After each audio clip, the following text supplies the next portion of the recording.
Well, Francis, thank you so much for joining us here on the Aussie Wire. We're in the atrium. There's a lot of background noise, people having tea and coffee. We're at the Alliance for Responsible Citizenship launch. You've taken a couple of days out of your life. Yeah. Now, that's a pretty significant commitment. Now, you do live in the UK, if I'm not mistaken, and so you haven't come as far as what the Australian contingent have. Yeah. But why is this so significant to you that you would actually commit that amount of time? Number one, it's because I have a huge amount of respect for Jordan Peterson. Of course. I think when he puts his name to something, that's something that you should really listen to. His messages has changed my life. Yeah, right. It's made me have a better life. Responsibility, determination, hard work, all of these values which are things that we seem to be forgetting. We seem to have an air of entitlement that I deserve to have this should be given to me. And the reality is it doesn't, and it shouldn't. And to have somebody reaffirming that life is hard, it's difficult, and it's your responsibility to go out there and make the very best of yourself, and that is all that you can do as a man, is a very powerful message. And once you really imbibe that, and then you go out there and live by those values, your life will improve. That's just a fact. Yeah. So number one, there's that. Number two, it's because I think we're reaching a moment, and I think both left, right, and centre acknowledge this, actually, if they're being honest, which is we seem to be at a crisis point now. Yeah. We don't know what we stand for as a society. We don't know what our values are. Yeah. There's an emptiness now. There's a vacuum where the soul should be. Yeah, right. And I think people are fundamentally miserable as a result of this. And there's a number of different factors to blame. But unless we go about tackling those problems, tackling those issues, then it's like any issue or problem in life, it's only going to get worse. Right, so that's talking about the problems. The theme of this conference is a better story. So let's talk about solutions for a moment. What's the better story? The better story is, look, we tend to, and I've been guilty of it as much as other people, which is we blame young people, we point the finger, we say they're this, they're that, whatever else. Let's be brutally honest, that is our fault. That's the fault of the previous generation. We need to reform academia. Yeah. We need to make sure that actually what they're being taught is education, not indoctrination. Yeah. Now, how you do that, I mean, that's a massive question. We had Peter Boghossian on my show, Triggernometry, and he said that it's impossible to do. You're going to have to abolish institutions. You're going to have to build them up again. I'm not an academic. I've never worked in academia, so I don't know. But that is number one, there's a problem. Number two, it seems in every Western country, we have a housing crisis. Yeah. You have a housing crisis, particularly in Sydney and Melbourne. We have one in London. How do you expect young people to be conservative when there is nothing for them to conserve? Yeah. People, particularly women, are not going to want to settle down and have a kid if they can't put roots down somewhere. Yeah. And they've doomed to living this peripatetic existence where they're moving from one place to another year after year after year. And in fact, I was actually reading some research from I think it was scientific research. It was a paper done that living in rented accommodation where you're moving every year prematurely ages you. Oh, I wouldn't be surprised. Yeah, so you can't have community, because what is the point of investing in a community if in 5 minutes you're on to the next place? There's no point. So people are going to be conservative because it doesn't make any sense for them to be. Yeah. By the way, I'm not conservative. I'm neither left nor right. I look at both ideologies and I try and take the best of them and apply them to my life as I see fit. Sure. But I see people on the right, and then they're criticizing the kids, and I'm like, I don't blame them.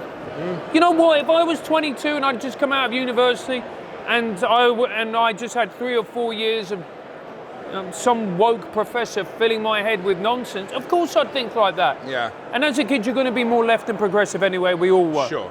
Okay. Which of course, the living crisis. What, I'm going to go get a job, which is just going to be able to afford for me to rent a room in a house and buy some food and maybe a couple of drinks on a Friday night. Yeah. What, and that's it? Yeah. That's all I'm going to get? And what, you're asking me to invest in that? No, mate, I don't think so. And I'm never going to own a house or property or any type of wealth? No. Look, it's a fair point, and you paint a bit of a bleak picture, but how does this help? A whole bunch of elites having a talk fest, how does this help? Because what it does is you've got to talk about the problems before you address them. Konstantin, in his brilliant speech yesterday, was talking about the housing crisis. Sure. We need to put pressure on the government. We need to start getting powerful people to address government and go, look, enough. Yeah. Enough with this. Yeah. We've spoken about the problems about the housing crisis ad nauseum. Everybody knows, left, right, centre, it is a problem. Yeah.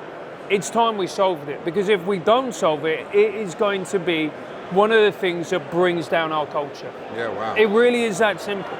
It really is that simple, because like I said before, we're saying, to young people, you don't want to be part of the culture, you hate our culture. Can you blame them when if culture was a pub, you're not even letting them have a drink at the bar? And then you're like, you don't like the pub. You're like, no, mate, I don't like the fucking pub because I'm not even allowed to go into the pub. It's a fair point. I can't argue with you. I can't argue with that. All right. So you've committed time here. You're seeing what's going on here. Fast forward. Obviously, a 3-day conference isn't going to change the world, but we want to see change. Yeah. What should we be looking for? What are the metrics by which we can start to see that maybe ARC or this movement, whatever this is having an impact?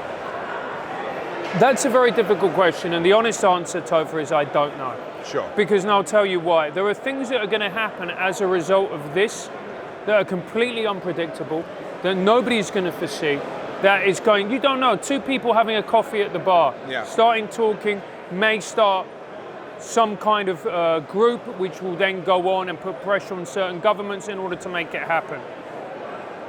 But the more we talk about this, the more we get this into the mainstream, the more pressure that we put on the government. And look, what we really, really need to do is hit governments where it hurts. Okay. And actually, I think a big part of this is to vote for other parties. Yeah. And to just say, look, you are not doing what you set out to do. When you say other parties, I'm not familiar with UK politics. You mean smaller ones? Smaller ones. Right. Smaller ones.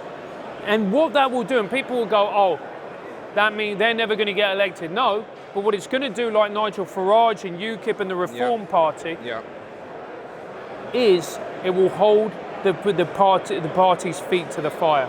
Yeah. And that's how you enact change. I think that formula applies exactly to Australia as well. I think that's probably the Westminster system around the world that probably applies to. What's been your takeaway from being here?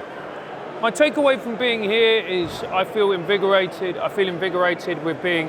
See, for me, this is quite an interesting experience because I'm someone who traditionally comes from the left, former teacher, comedian, always worked in liberal industries, whether it's education or the arts.